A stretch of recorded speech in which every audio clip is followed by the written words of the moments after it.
All right, hey guys, welcome back to the first episode of Saturday Night with Faz. So basically मैं इन videos में कुछ ऐसी बातें करूंगा जो कि आपको शायद इंटरेस्टिंग लगे एंड आपको सुनने में बहुत मजा आए. ठीक है, तो हर सैटरडे ये वीडियोस बनाने की कोशिश करूंगा एंड आपके साथ इंटरेक्ट करने की कोशिश करूंगा. ठीक है, सो आपने आपका आज का टॉपिक पढ़ा ही होगा कि आज का टॉपिक क्या है. Who is the real owner of Apple.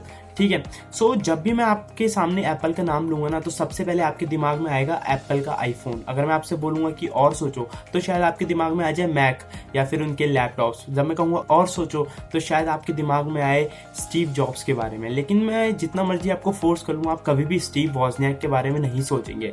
सो ये है स्टीव जॉब्स एंड ये है स्टीव वॉजनियाक. ठीक है, आप दोनों की इमेजेस देख सकते हो. आपने ऑब्वियसली स्टीव जॉब्स के बारे में फुल देखा होगा, पढ़ा होगा, डॉक्यूमेंट्री सुनी होगी एंड यहाँ पे स्टीव वॉजनियाक इनके बारे में आपको शायद कुछ भी नहीं पता होगा. सो दोनों में से कौन था रियल ओनर आज मैं आपको ये बताऊंगा.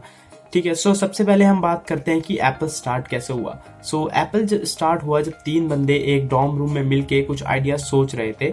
तो जो स्टीव वॉजनियाक था जो कि उस टाइम उनकी उम्र थी 21 साल एंड यहाँ पे जो स्टीव जॉब्स थे उनकी उम्र थी 16 साल. सो ये दोनों एक दूसरे से मिलते हैं किसी फ्रेंड के थ्रू एंड इन दोनों में बहुत सारी कॉमन चीज़ें होती हैं जो वो शेयर करते हैं. सो शेयर करते करते उनका बॉन्ड बढ़ जाता है सब. सो जब बॉन्ड बढ़ता है तो समर वेकेशन में स्टीव वॉजनियाक के घर जाते हैं स्टीव जॉब्स. ठीक है, सो जब वहाँ पे स्टीव जॉब्स जाते हैं तो वहाँ स्टीव वॉजनियाक उनको दिखाते हैं कि मैंने ये चीज़ डिज़ाइन करी है जो कि है लॉक कंप्यूटर, जो कि बेसिकली किसी और के चिपसेट पे बनी हुई थी. ठीक है, किसी और के प्रोसेसर पे बनी हुई थी. सो स्टीव वो चीज़ बहुत पसंद आती है और वो कहते हैं कि इसे मैं आराम से बेच सकता हूँ.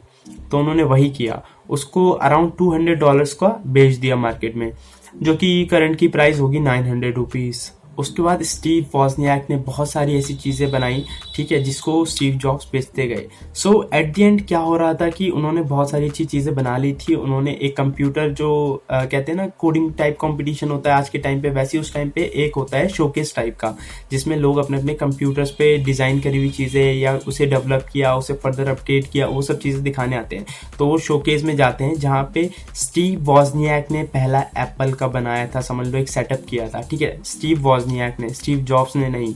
ठीक है, सो स्टीव वॉजनियाक ने बनाया, उसे शोकेस किया स्टीव जॉब्स में और वहाँ के लोगों को बहुत पसंद आया. तो कई एक जैसे ओनर, एक शॉप का एक ओनर था, उसने उनको बिजनेस कार्ड दिया. उन्होंने कहा मैं इंटरेस्टेड हूँ आपके साथ ये चीज़ बनाने में और डील करने में. ठीक है, आप मुझे 20 कंप्यूटर ऐसे बना के दो, मैं आपको पे करूँगा, क्योंकि मुझे सिर्फ सिंपल जो प्रोसेसर है वो नहीं चाहिए. तो ऑब्वियसली उन्होंने कहा ये बहुत बड़ी अपॉर्चुनिटी है एंड हमें इसे करना चाहिए. ठीक है, सो उन्होंने मिलके स्टीव वॉजनियाक ने पहला और स्टीव जॉब्स ने बिल्कुल कोडिंग नहीं करी, कुछ नहीं करा उसमें. उन्होंने जो मेन चीज़ थी वो थी मार्केटिंग, उन्होंने संभाली. लेकिन जो पहला एप्पल 1 बनाया था वो स्टीव वॉजनियाक ने बनाया था. ठीक है, तो शायद मैं आपके दिमाग में वो चीज़ें डाल पा रहा हूँ कि जो मैं कहना चाहता हूँ कि स्टीव वॉजनियाक ने पहला एप्पल का प्रोडक्ट बनाया था. ठीक है, सो क्या हुआ, अभी एप्पल का प्रोडक्ट तैयार हो गया. उन्होंने जो 20 खरीदने थे उन्होंने वो बेच दिए. ठीक है, उन्होंने बना के उस शॉपकीपर को दे दिए. उसके बाद क्या हुआ, उन्होंने अपनी खुद की एक कंपनी स्टार्ट कर दी जिसका नाम था एप्पल. ठीक है, उसका लोगो, आप पहला लोगो लोग डालते हैं इसके बारे में. सो पहला लोगो आप देख सकते हैं इस तरह का, ये इसका पहला लोगो है. उसके बाद ये रहा इनका सेकंड लोगो जो कि रेनबो कलर्स हैं एंड एप्पल जो आज के टाइम पे आप देखते हैं लेकिन बस ब्लैक कलर में. सो ये था इनका सेकंड लोगो. अब कंपनी बड़ी होती जा रही थी. ठीक है, और वॉजनियाक अपना काम करते जाते, जिनको उसमें इंटरेस्ट था, उन्हें था कंप्यूटर बनाने में इंटरेस्ट, ये सब चीज़ों में, टेक्नोलॉजी में.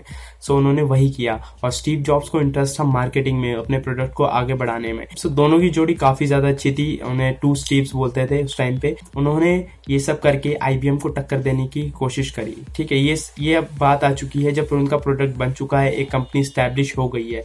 ठीक है, तो जब आईबीएम के प्रोडक्ट की बारी आई तो ऑब्वियसली बहुत सारे मार्केट में उथल पुथल हो गई. उस टाइम पे बिल गेट्स का अपना खुद का माइक्रोसॉफ्ट चल रहा था. ठीक है, सो स्टीव जॉब्स को बहुत सारी प्रॉब्लम आई एंड उनका प्रोडक्ट उतने अच्छी तरीके से लॉन्च नहीं हो पाया जितना उनकी एक्सपेक्टेशन थी कि हो जाए. तो इसी कारण जो कि बोर्ड ऑफ मेंबर्स थे उन्होंने स्टीव जॉब्स को कंपनी से ही बाहर निकाल दिया. सो ऑब्वियसली ये बहुत बड़ा झटका था स्टीव जॉब्स के लिए. सो कंपनी से बाहर निकालने के बाद अभी बचे थे वॉजनियाक एंड बोर्ड ऑफ मेंबर्स. सो वॉजनियाक भी स्टीव जॉब्स के बिना अधूरे थे, तो वो उतना काम कर नहीं पा रहे थे अच्छे से. सो एप्पल के जो शेयर्स थे वो गिरते ही जा रहे थे. आफ्टर ऑल कुछ सालों बाद स्टीव जॉब्स को वापस बुलाया गया काम पे.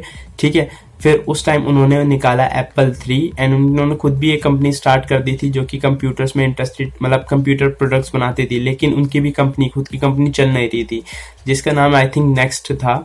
ठीक है, सो उसे एक्वायर कर लिया एप्पल ने एंड फाइनली स्टीव जॉब्स को दे दिया सीईओ की पोस्ट। ठीक है, सीईओ की पोस्ट देने के बाद उसे कर दिया परमानेंट। उसके बाद जो स्टीव जॉब्स ने एप्पल को बूस्ट किया है, उनके प्रोडक्ट एंड उनकी थ्योरी, उनकी फिलॉसफी फुल चेंज हो गई थी। इन द मीन टाइम जब उन्हें कंपनी से बाहर निकाल लिया गया तो वो इंडिया भी ट्रैवल करने आए थे, ठीक है, ज्ञान की प्राप्ति के लिए, ऐसा कहीं लिखा हुआ है। ठीक है, सो जब वो इंडिया से वापस गए उनकी पूरी फिलॉसफी चेंज हो गई थी, अब वो गलत चीज़ों में कम थे। ठीक है, एंड उन्होंने कहा कि हम सिंपल प्रोडक्ट बनाएंगे, चीप प्रोडक्ट बनाएंगे जो मार्केट में लोग खरीद सकें। उन्होंने ऐसा किया, उन्होंने मार्केटिंग स्ट्रेटजी उनकी इतनी अच्छी थी, इतनी अच्छी तरीके से वो प्रोडक्ट बेच सकते थे अपनी छोटी उम्र में। जो बंदा 17 साल की उम्र में प्रोडक्ट बेच सकता है ना, वो ऑब्वियसली आप उनका फ्यूचर सोच सकते हो। ठीक है, उन्होंने प्रोडक्ट बेचा एंड आज देखो एप्पल कहाँ पे है। ठीक है, जो फिलहाल उनकी डेथ हो चुकी है एंड जो करंट सीईओ है वो है टिम कुक। सो आप बताओ कि जिसने प्रोडक्ट बनाया वो बड़ा है या फिर जिसने उस कंपनी को मतलब स्टैब्लिश करके बड़ा करा, मार्केटिंग करी उसकी, वो बड़ा है? सो प्लीज कमेंट में बताओ कौन कौन होना चाहिए असली फाउंडर ऑफ एप्पल। ठीक है, so that's all for the video. आपसे मिलते हैं next Saturday. Till then take care, bye bye, be have fun guys.